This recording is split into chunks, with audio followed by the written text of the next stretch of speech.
guys, I'm here with another process video, this time using the Celebration kit from the Scraptastic Kit Club. And the Celebration kit is one of the two kits for the month of August. And I'm just looking through the papers that I have left in this kit and waiting for my photo to print. And I had already cut this strip here, this banner, from a previous layout that I had made, and I didn't end up using it. So I'm just gonna cut that out, and I'm thinking about cutting another banner, but I'm not going to at this point. I'm still I have no idea what I'm doing at this point. I wanted to use that vellum bag because it's just so colorful and fun, and I'm scrapbooking my new kitten, which she's brown and cream, and so she doesn't have many colors in her. So I want to make this a very festive and celebratory layout.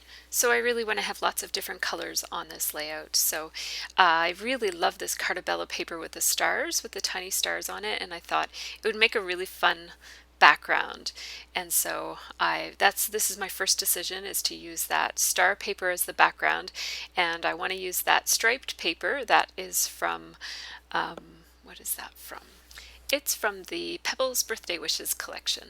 And so I'm having a bit of trouble actually picking my paper, so I'm going to go ahead and trim up the photo while I thought about trimming it again, I was going to put the photos kind of side by side, and then I decided, no, I think I'll just leave them as a little strip and have them be kind of on top of one another, stacked. So once again, I'm going to use this black polka dot paper for a mat. I love dark mats, and I love black mats, and I love mats that have a very subtle pattern on them as opposed to a really bold pattern. So these these polka dots, once you cut them down so that it's just a tiny little mat, you can barely see that there's even polka dots there, but it's a little bit less plain than just matting it on black cardstock. So I trimmed off that little tag because I'm pretty sure I'm going to want to use the inside part of that tag for another layout, but I really wanted the hooray for this one, so I just trimmed off the hooray part. These are some chevrons that I had cut for a previous layout where I had taken out all of the green chevrons, so I have all the rest of the colors here, and I'm just going to further cut them apart a little bit so that you see some of the star paper peeking between them. And so here I am. I've kind of evolved from, at the beginning of this layout, I was trying to make a layout that was very layered, that had a lot of different kind of layers of paper with different patterns and shapes and that sort of thing. And then somewhere between matting the paper and now, I decided to lay everything out on this layout and have it be an unlayered or deconstructed type of a layout where all of the pieces are just kind of laying out. And I thought that embellishment, it says, please handle carefully. It says for, and then some lines, and then please handle carefully. I thought that was a perfect embellishment for a layout about a new kitten. So this kit does have a birthday theme, and I kind of thought about going with the whole adopting a cat, like adoption birthday type of thing as the theme, but it just didn't work with what I wanted to say about this picture.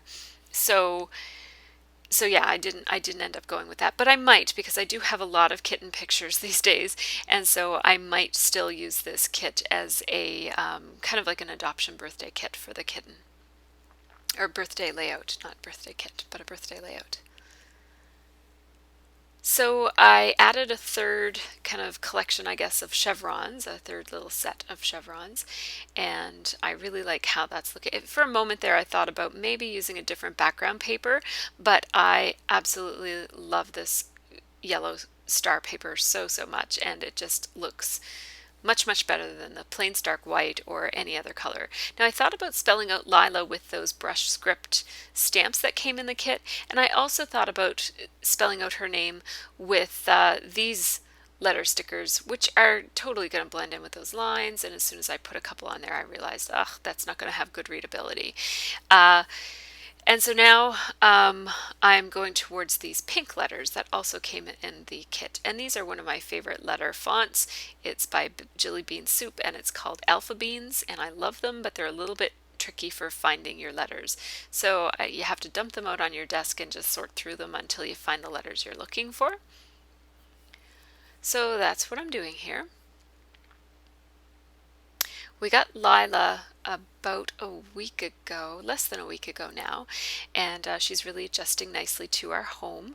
We were planning on getting a kitten this fall anyways, but we moved up our adoption in time just because after Maya passed away, our remaining cat, Naomi, who's also 17, was just kind of pacing all around the house. She was never settling in. It didn't seem like she was sleeping at all. She was just kind of like walking around, and she'd try to lay down, but it's like she couldn't get comfortable without Maya there.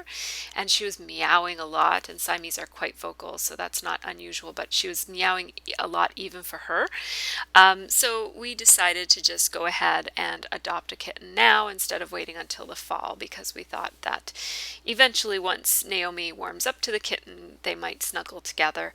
And yeah, so the cats are adjusting to one another, and they're not quite snuggling yet, but but they certainly seem to be getting along, and I think they'll be good friends. And Naomi seems to be doing better now. So I zoomed in, and I'm using that mono multi liquid adhesive to attach these letters to my layout. And I like these a little bit, that adhesive a little bit better than glossy accents, because when glossy accents oozes out, it leaves a shiny residue, and this leaves a matte residue, so you really can't even see it. It dries clear and you can't see it at all. I called this hashtag Lyla just because I needed to fill the space underneath of the photo. So I wanted the word Lyla to fill up all of that space without spreading out the letters in a really unnatural way. So that's why it's hashtag Lyla. And plus, I've been Instagramming about little Lyla like crazy. So if you follow me on Instagram, you're probably not surprised that I'm scrapbooking about my kitten. So I'm just doing the journaling with my Micron pen. I think I'm using the 0.05, and it just says 4 is already printed on it, and I wrote the Banksfords. We will always miss Maya, but we are ready to love another cat. And I just put it on some pop dots. I don't know if I already did that. No, here I go. I'm just doing it now. Those are Stampin' Up! Dimensional adhesives. And this is pretty much the form that the layout is going to take. I'm just going to trim down some of the cream edges on that. When I cut them, they all came from different strips. So some of them are cut more tightly than others. So I'm just evening them out and using my ATG to glue them down. And I really like the little bits where the star paper shows through, as opposed to leaving them all one strip. And now I'm going to do the tedious task of cutting around a million little triangles.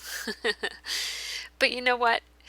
I always think that fussy cutting is going to be tedious, but when I'm doing it, I always enjoy it. It kind of gives me a chance. It's almost like you get a little breather in the middle of doing your layout. And while I'm cutting, what I'm doing is I'm kind of thinking about whether I want to do any more journaling, or if the journaling I already have on the layout tells the full story.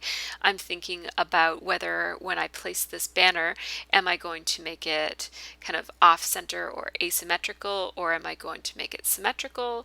And those are the things that are kind of playing through my mind as I cut this out. Oh, the other decision I was thinking about was whether I'm going to sew this banner in place, or staple it, or just glue it in place.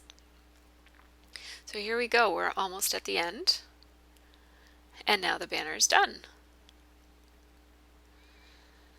And sorry, I'm out of frame. There we go.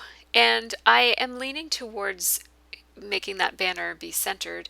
I'm thinking again here for a second that maybe I'll cut another banner, and what I like about this one is that it goes up in the middle, so it's kind of like it's hung it's hung at 3 different spots instead of just hung at the beginning and the end. And I thought maybe I could like string 3 banners up there or something, but then once I had the 2, I didn't have to go any further to realize that that was going to start to look kind of cluttered and top heavy. And really, this banner is just strictly a decoration. It has no real function other than to add a little bit of interest to this layout. So it's not just a boring old rectangle in the middle of my paper, so the banner just gives it a little bit of interest. I'm not going to put anything around the banner or under the banner or anything like that. So I ended up just leaving it symmetrical, and I think it kind of plays off of the square design of this layout. Not really square, but I guess the overall shape of the layout is a square. An imperfect square. So I brought you guys over to my sewing machine this time, and I'm just sewing with a fairly long strip, like a fairly long stitch length, which means that I set my machine to, I think, 5 or something like that. And I'm just thinking about where I would doodle on a layout, and that's where I'm doing my sewing. So I'm sort of thinking about some of the places that I might put some embellishments. So I think I'm going to put some here. So I'm just going to put a couple of lines of stitching there, and I put some under the holiday, and I stitched down the chevrons. And now I'm going to put a little bit right here, because that's another spot that some embellishments are going to eventually live. And now I just switched it over to zigzag, and I'm going to put one zigzag stitch right there under the hooray. I might have called that a holiday a second ago. I don't know. If I did, I meant to say hooray. So I'm just trimming up all of my little threads here so that they don't get in the way. And then I'm going to take a roll of washi tape. And I just use this Disney washi tape a lot of the times for this kind of a purpose, because I'm pretty sure I'm not going to need that much Disney washi tape in my lifetime. So what I'm doing is I'm just covering those strips so that, because I didn't do any back stitching and I don't want it to fall apart as I move it around on my desk. So I don't want that stitching to come undone. So I just tape it down so it stays in place. So I'm committing to the placement of that journaling strip. And one thing that I didn't mention here is that when I was designing this, what I did was I was mindful of the dark places on it. So the dark is that it's kind of like a chalkboardy type of black color, and it is in the journaling piece and on the hooray piece and on the mat, and so they make a visual triangle right there. And so I'm thinking about what stickers and embellishments I might want to use, and I had right from the beginning, I had picked out those asterisks from the Pebbles die cuts that came with the kit, and I was going to use those, and I'm just picking out a bunch of potential stickers, and I'm just sticking them on a piece of wax paper so I can move them around my layout and decide where they're going to go. These ones are actually not going to go anywhere because I'm going to change my mind about them. It took me a little bit to figure out what I wanted to do with that space with the striped paper, and I had from the beginning I had the happy die cut piece, and I just really fussed around with what else to put on that space, whether to leave it blank or to fill it in or what to do. And yeah,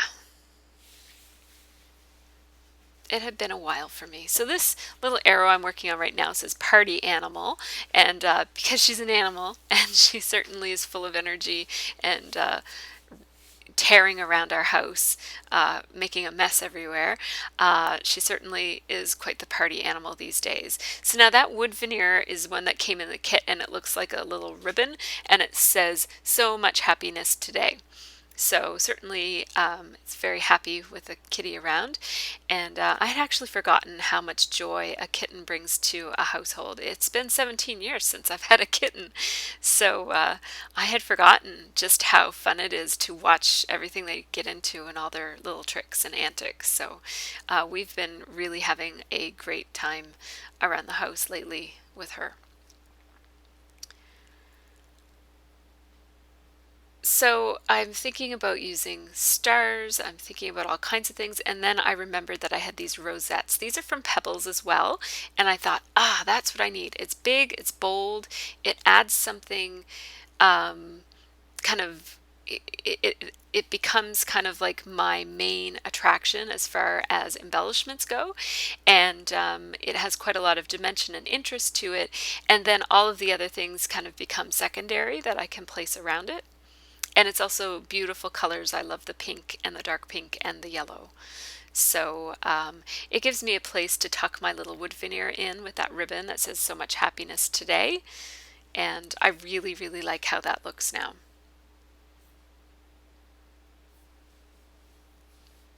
So I'm placing a little star over there by the blue asterisk. So far I have 3 things over in that corner.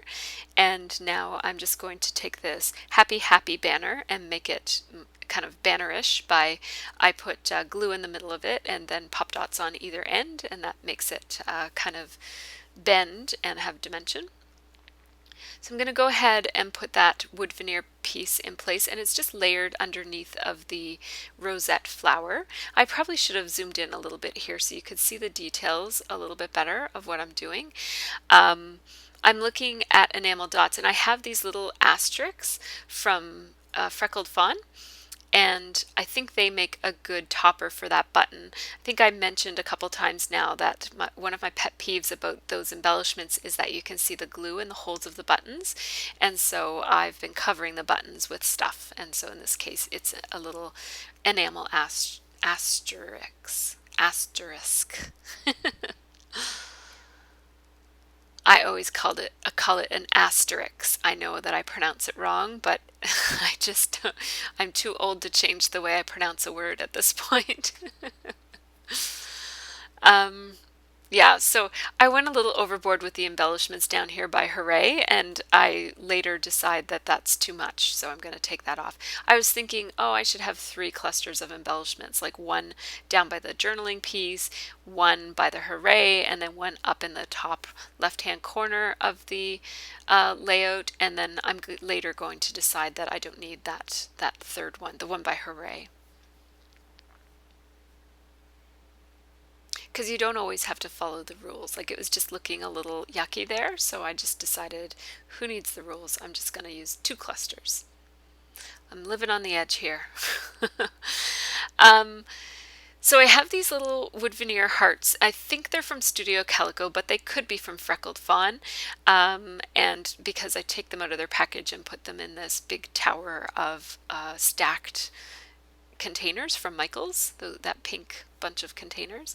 And so I'm just laying those in the 2 cluster places there, and I did take off that other asterisk because it was, like I said, it was too cluttered, so I decided I don't need an embellishment cluster there, but I did put a little wood veneer there just because it adds a bit of interest over by the Hooray embellishment.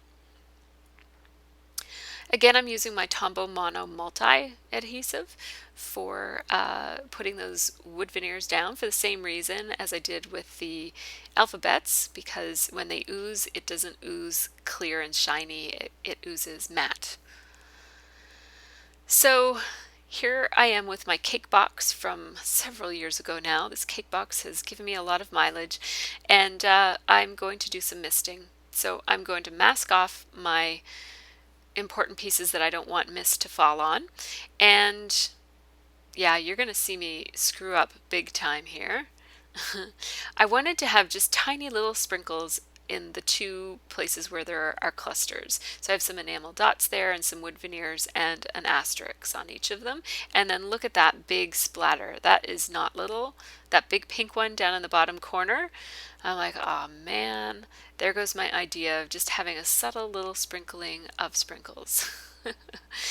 So, second idea is to just go crazy with the sprinkles. So I am on this side, I was quite a bit more generous with the sprinkles.